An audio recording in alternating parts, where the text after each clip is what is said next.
That's when we said we have to do something. And the only solution to the problem that the state is facing is through the Word of God. By turning to the Word of God, applying the principle of governance that God has given right from the time of Moses. And so I entered politics. People say, how can that man who stands in the pulpit every now and then, who teach the Word of God, why does he want to dirty himself?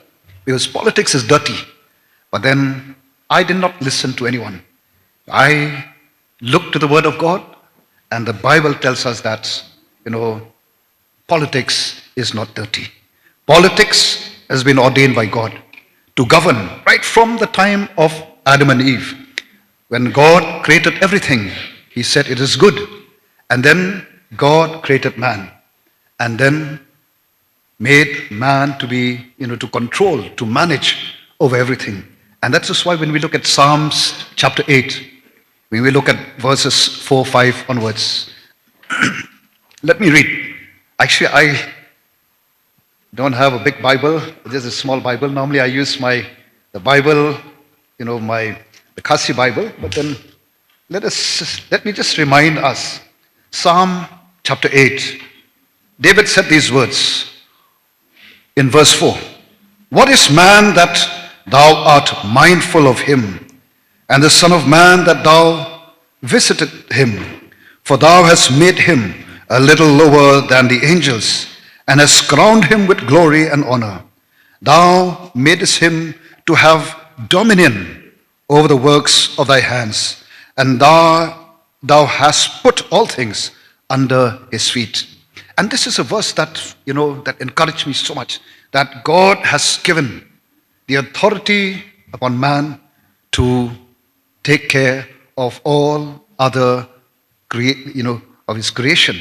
And so that is why when I decided to turn, to enter into politics, I did not listen to what people, said about me, that politics is dirty. I said if politics is dirty, and politics is part of our day-to-day life, there's politics in the family, there's politics in the church, politics in our society, politics, around the world. And we cannot survive without politics. But the politics that we need today is politics that is ordained by God. And that is why I encourage young men and women, to take part in politics, and politics which is divine. Politics that God has ordained. And I am sure we can turn the world around. We can turn our family around, turn the church around, turn our state, our society, and our country, our nation, and the world with the politics that God has given. Amen? And so that is why when I entered politics, like you said, the first time when I gave my maiden speech, I said, Lord, how do I address my maiden speech? But the Lord put me those words, that it is high time that we rise up and build. Rise up and build our own life, my own life first.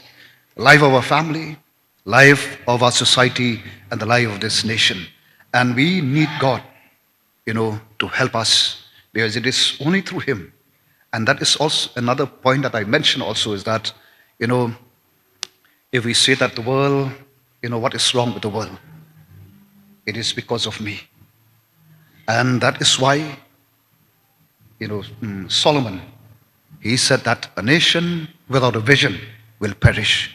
When we don't have a vision in our life, we will surely perish. And the vision for us is the vision that God had, to see that this entire world is filled with His glory. And that is why I get that strength to stand every time that I have to speak, to praise God and to glorify God, because that is what I am who I am. It's all because of Him. If I don't put God first in my life, everything is meaningless. So, dear brothers and sisters, just a little bit about, about myself.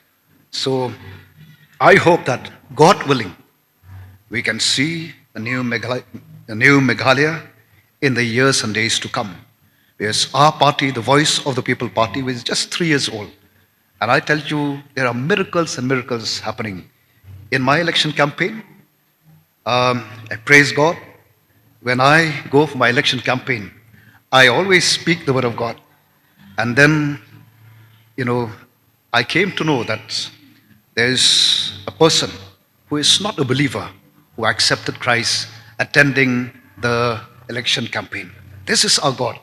He can turn things around. Nothing is impossible with him. Amen. So before we listen to the message from the Word of God, which I want to share with you, and this message is, since we are into Christmas, entering the month of, the seasons of hope, the season of love. So I also would like to share something related to Christmas. Okay. So, but before that, shall we all put our hearts together and turn to the Lord in prayer? Oh Lord, our Heavenly Father, I just want to thank you and praise you, Lord, for giving us this time and this privilege to be in this holy sanctuary. And for me, Lord, as your servant, to share your word, Lord. I pray, Father, that you would anoint each and every word that comes out from the mouth of your servant, so that each and every word that comes out will enter the heart of your people, Father, and touch each and every one who is present in this holy sanctuary. For I ask all of this in the name of our Lord and Savior Jesus Christ. Amen.